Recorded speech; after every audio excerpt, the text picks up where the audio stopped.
to our exponential functions and maybe some of our trig functions. So this first page is really just an overview of the different rules that we have for our integration. So going back to chapter 5, we actually talked a lot about the difference in terms of handling example 1a and 1b. If you take a look at these integrals, they look very similar with one small difference. What's the one small difference between part A and part B for number 1? The x. So because of that x in the numerator, the way we're going to handle integrating these integrals is going to be different. What do you think about A? What strategy or what technique do you think we're going to have to use in part A? This is set up to look a lot like a what? Inverse tangent. Looks a lot like an inverse tangent. This one is probably going to be some type of what?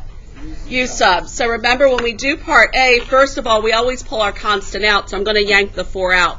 So that's going to give me 1 over x squared plus 9 dx. So now that we have that constant of 1 in the numerator, but the problem is, in order to be an inverse tangent, what does this 9 have to be? This 9 has to be a what? 1. So what I have to do, remember, is I'm going to factor a 9 out of the denominator. And that's going to give me an x squared over 9 plus 1. So now remember, I can pull another constant out. What constant can I pull out? I can pull out a what? 1/9. So then my constant in the front is going to be 4/9 times my integral of 1 over. Remember, to be inverse tangent, I need this to be a base written to the second power. So I'm going to write this as an x over 3 to the second power plus 1 dx. Now how am I going to integrate that? I'm going to integrate this by doing a what? U sub. So u is going to be equal to x over 3. My du is going to be equal to 1/3 dx. So then I'm going to multiply both sides by 3 du. So that's going to give me 4/9 times a 3 on the outside of my integral. So 1 over u squared plus 1 du. So 4/9 times 3 is going to give me 4/3. Now I'm ready to integrate 1 over u squared plus 1. So this is just simply going to be an inverse tangent of u. And now I'm dealing now back with my indefinite integral. So what do I have to remember? I have to remember to add your c. So now bring your u back in. So this is going to be 4/3 times your inverse tangent of x over 3 plus c. So hopefully you recall that a little bit when you have to do that algebra a little bit to get it set up for an inverse trig. So any questions on that one? So like I mentioned in B, what are we going to do in part B? We're simply going to do a what? U sub. So you guys go ahead and try doing the U sub on that one. What constant can you pull out? So hopefully we all came up with 2 times the natural log of the absolute value of x squared plus 9 plus c. So any questions on the way you handle A and B? A lot of different, 2 completely different approaches. Look almost exactly the same, except one of the numerators is just a constant of 4. The other one is that 4x. So any questions on example A or B? Now let's take a look at C. What are your thoughts on C? How would you handle this one? Would a U sub work? No, it's just Well, dx over x is equivalent to 1 over x dx, correct? Would you agree with that? So what would my let u be equal to? U could be equal to what? ln of x. My du then would be equal to 1 over x dx, which is what I have in my integral right here. So I can do a u sub on this particular problem. So don't forget that dx over x is actually 1 over x times dx. So I can rewrite this integral in terms of u and du as 1 over u squared times du.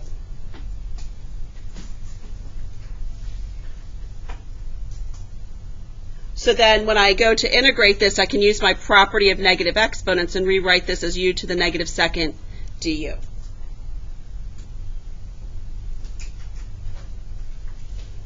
So when I integrate, remember your rule, I'm going to add 1, so that's going to give me a u to the negative first, and then I'm going to divide by a negative 1, so I have a negative u to the negative first, or a negative 1 over u plus c. So when I bring my ln of x back in, I have negative 1 over ln of x plus c. So like I said, this is kind of an overview of the various different integration techniques that we've already done. It's just been a while since we've done some of these more complex U subs. So any questions on C? What about D? What do you think about D? Am I going to have to do a U sub on D? Well, look at your exponential function. Remember on the back side I gave you the rule, how you handle integrating when you've got an exponential function.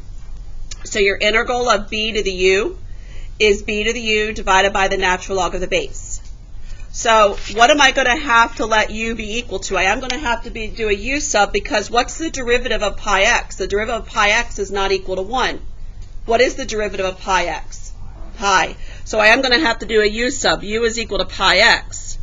What's my du going to be equal to? U would be equal to what? Pi times dx. So what constant am I going to have to divide out of this integral? I'm going to have to divide out of what? 1 over pi. So I have 1 over pi times your integral of 2 to the u du. So when I integrate an exponential function where the base is not e, again, it's simply going to be 2 raised to that particular exponent divided by the natural log of the base.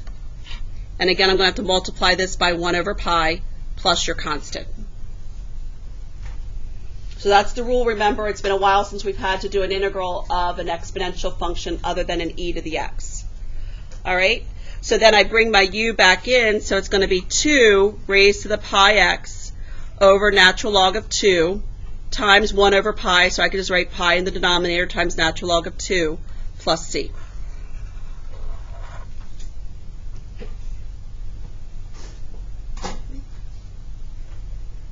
Any questions on D? What are your thoughts on E? Is it going to be a U sub? Yes. What's U going to be equal to? U would be equal to what? Negative cosine of 2x. So what's my du then? So we have to use my chain rule, so be careful. So the derivative of negative cosine is going to be a what? Sine. Sine of 2x times, again, use your chain rule, so sine of 2x times 2, or 2 sine of 2x. Well, notice, there's that sine of 2x, which is now going to be a part of my du. So what constant am I going to have to divide out here? I'm going to have to divide out a what? 1/2. So when I rewrite my integral in terms of u and du, it's going to be 1/2 times your integral. Again, there's that sine of 2x dx. So there's going to be my e to the u du. You guys go ahead and finish that for me.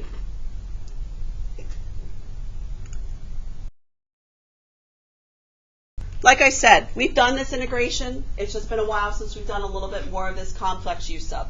All right, you guys go ahead and try f for me. Go ahead and try f for me. Again, it is going to be a u sub. What are you going to let u be equal to?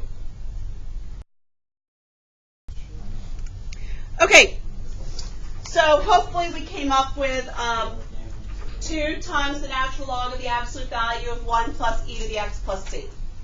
Okay? So any questions on those? So really the ones we've done up to this point, they're really not anything new. Just a review of just a little bit more complicated or complex u subs. The last 4 are going to be strategies that we haven't seen before. We actually did do problems a little bit like G.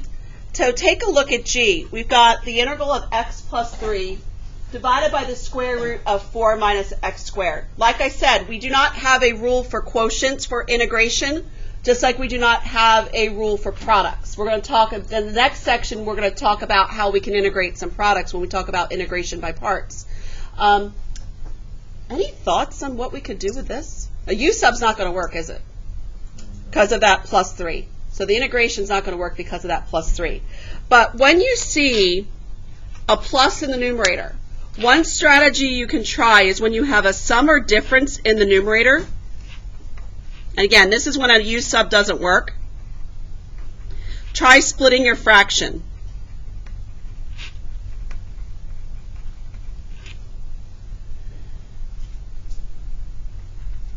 So what I mean by splitting the fraction is the reason why you have a plus or a minus in the numerator is that you added or subtracted two smaller fractions together. Remember the way you add and subtract fractions together. You add or subtract the numerators and you keep the denominator alone. So I can split this integral into your integral of x over the square root of 4 minus x squared dx plus your integral of 3 over the square root of 4 minus x squared dx.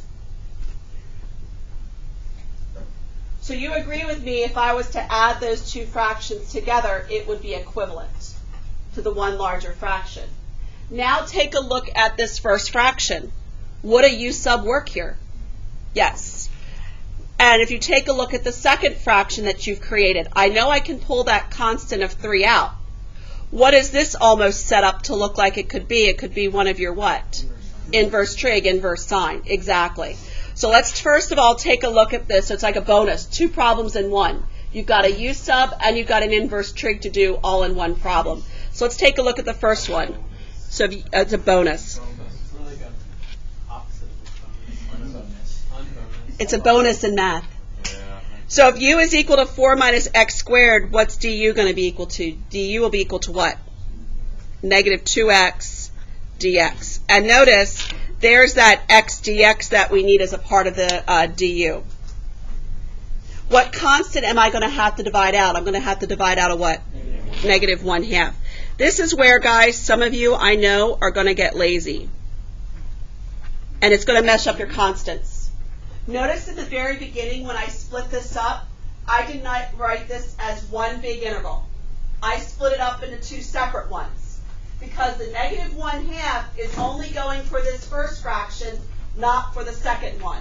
That's why you want to make sure you split it into those two separate intervals because the constants could be different. All right? So now let's talk about the second one. All right, So now let me just go ahead. I like to finish integrating this one all together.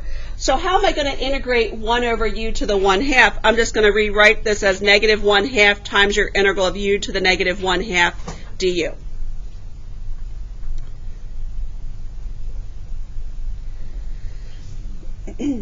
So when I integrate this, I'm going to have negative 1/2 times.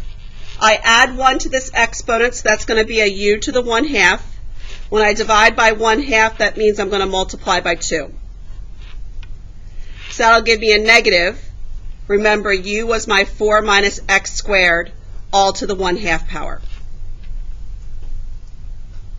So that takes care of my first integral. So any questions where I got this negative parentheses 4 minus x squared to the 1/2 from? Plus, remember I have a bonus here. Now let me deal with my second integral. What constant can I pull out? I can pull out a what? 3. So I have plus 3 times your integral of 1 over. Now, let's talk about this 4 minus x squared. In order to be an inverse sine, what constant am I subtracting x squared from? A 1. So what am I going to have to factor out the denominator? I'm going to have to factor out a 4. So I have 4 times 1 minus x squared over 4 dx. So I have 1 divided by the square root of 4, so what constant can I also pull out of this integral besides a 3? I can pull out a what? 3 over 2.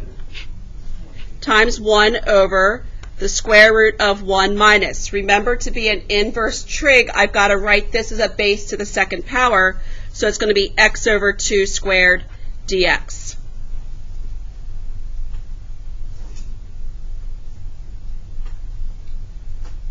So now, in order to finish this inverse trig, I'm going to have to do a u sub. So what's u going to be equal to? U will be equal to what? X over 2. So my du is going to be a what? 1/2 dx. So I'm going to divide by 1/2, which means I'm going to multiply by what? 2. So I have to multiply this constant by 2. So 3/2 times 2 is going to give me a 3. Now I'm ready to go ahead and integrate. So I have a 3 times my integral of 1 over the square root of 1 minus u squared du. And now the integral of 1 over the square root of 1 minus u squared is going to be my inverse sine. And then I can replace my u with an x over 2 plus c. Okay?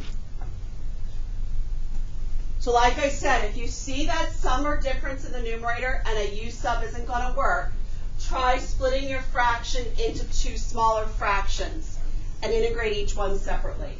All right, so any questions on G? Okay. Let's take a look at H. Oh, well. Can we integrate tangent squared? Is there any functions whose derivative is a tangent squared? So this is where now, and we're going to deal with a whole section on integrating higher power trig functions. But this is where now, when you see these trig functions to the second power, hopefully back in your pre-calc days, your pre-calc teachers trained you. When you see trig function squared, there's a certain identity that should come to mind. Pythagorean identities. No, I hate them. Wasn't it? There was one on the test, but yeah, there was. Pythagorean identities. What is tangent squared equal to? Remind me again. Sine squared over cosine. That's your quotient identity. Alright. There was one on the test. Tangent squared is equal to what? Secant squared x minus 1. Yes, then there was one. Okay? So again, what you can do is you can change this tangent squared into a secant squared of 3x minus 1 dx. So remember, anytime you see those trig function squares, if you can't integrate it, remember all those Pythagorean identities. Or remember your hexagon, exactly.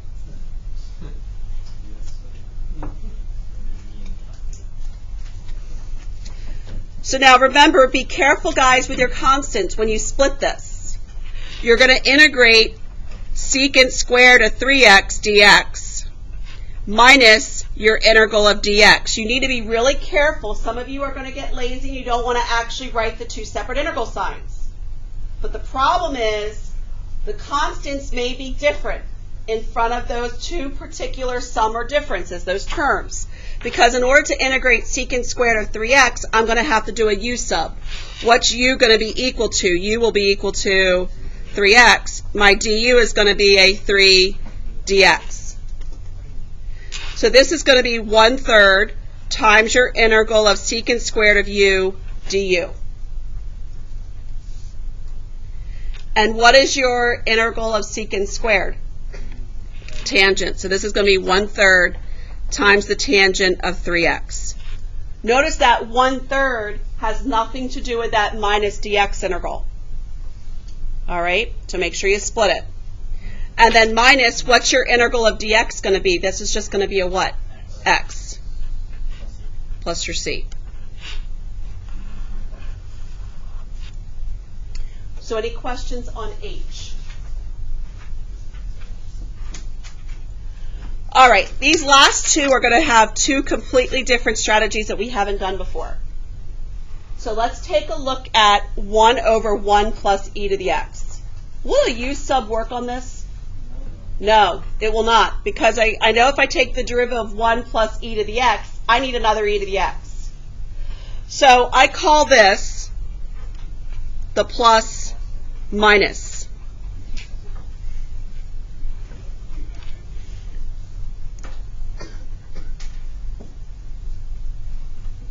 So what I mean by this is, what I'm going to do, a u sub's not going to work. Like I said, we do not have a quotient rule for integrating. So one strategy you can do is I can rewrite this integral. The problem is I do not have another e to the x. So what I'm going to do is I'm going to add an e to the x in the numerator. But if I add an e to the x, I'm going to have to subtract it to keep my fraction in balance. Do you agree with me, by me adding an e to the x and subtracting an e to the x, it is an equivalent fraction? Oh, man. This is the plus minus strategy I'm talking about. We agree. I guess you're right. Because the issue is I don't have that e to the x. So I'm stuck. Now, what's the point of this?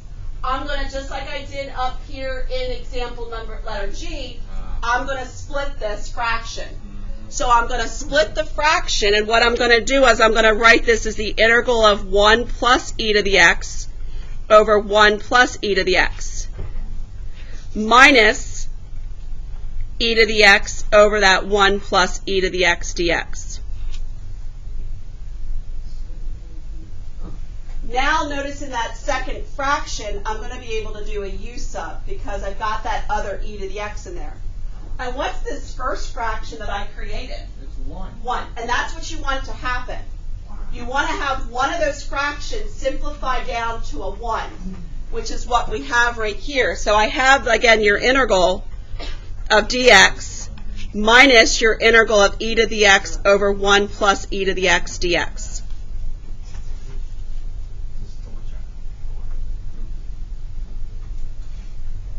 Well, what is your integral of dx going to be? That's just going to be a what?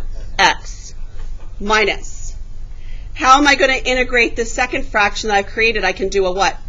U sub. So u is going to be equal to 1 plus e to the x. My du is going to be that e to the x dx, which is what I have right here. So again, I'm going to subtract this from a 1 over u du. So again, when I integrate 1 over u, that's going to be the natural log of the absolute value of 1 plus e to the x plus c.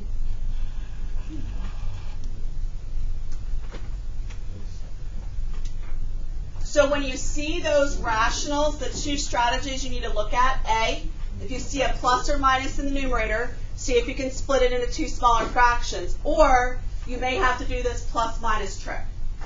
So let's take a look at J. I have x divided by x plus 5. It would be really nice if that was an x squared plus 5 in the denominator, because then I could just do what? I could do a u sub. The problem is a u sub's not going to work. So this is where that plus minus, what do you think I'm going to add and subtract in the numerator? I'm going to add and subtract to what? 5. So I'm going to write this as an x plus 5 minus 5.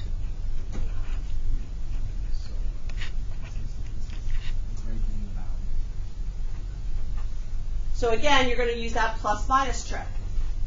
So now, just like I did in the previous example, I'm going to take this fraction, I'm going to split it into two smaller fractions. So I have my integral of x plus 5 over x plus 5 dx minus your integral of 5 over x plus 5 dx.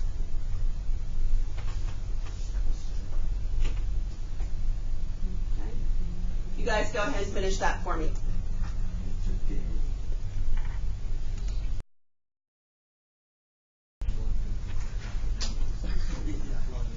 So did we all come up with x minus 5 times the natural log of the absolute value of x plus 5 plus c? All right? So like I said, in Chapter 7, we are going to be dealing with more complex integration techniques. Really, a lot of this you've seen before. It's just been a while since Chapter 5, except for the last strategy where you had to actually do that plus minus, add and subtract that number to be able to split that fraction. All right, so any questions on this integration? All right, so